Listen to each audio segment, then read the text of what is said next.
Hi, my name is Koorosh Ostowari, the author of The Money Anxiety Cure.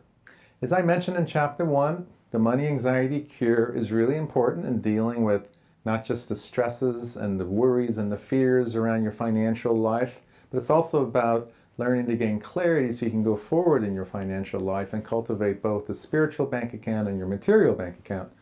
Chapter 2 is about really the stories, your money stories, the stories that either run through your mind, some are good, some are not good, but also the stories that you've heard growing up as a child that tend to have an impact on your financial decisions and your choices right now.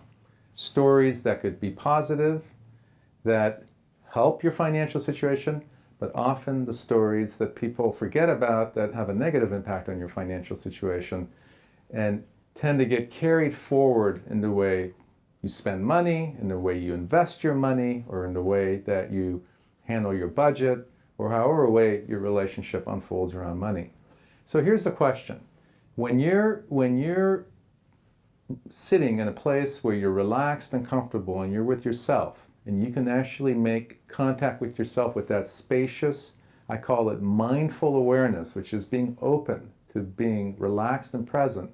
What are some of the stories that you tend to see coming through? Individual stories, or maybe even the bigger, larger stories, the collective stories that we hear in our society.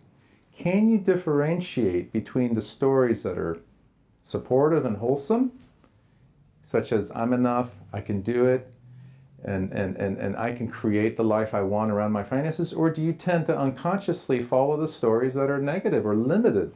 Stories that you heard maybe growing up, that money's the root of all evil, that I'm not enough, or there's not enough money, or rich people are bad, or poor people are this way or that way. Can you, in a quiet place, in a way where you're feeling held, you're able to breathe in and out in a relaxed manner, you're sitting or standing, can you just be with yourself?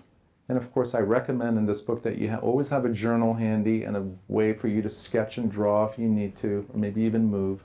Can you sit and notice your habitual stories that you tend to either buy into, or the new stories that you create that may not be positive? That's the first question. The other question is, can you pause and ask yourself, are these stories true or not? And then the third thing is, would you be willing to commit to creating a new story, a positive story, a powerful story, like I'm enough, I can make all the money I want easily and effortlessly, joyfully, peacefully. There's enough money out there. There's a way for me to engage in an exchange of services or a reciprocal exchange in this economy and be okay financially. It's up to you the kind of story you want to create, and that's what this chapter is all about. If you want to find out more information, please go to my website, www.themoneyanxietycure.com. There's a free 7-step guidebook you can have, and also there's a money anxiety quiz that you could take that'll give you kind of an assessment as far as where you're at around your relationship with money. Thank you very much.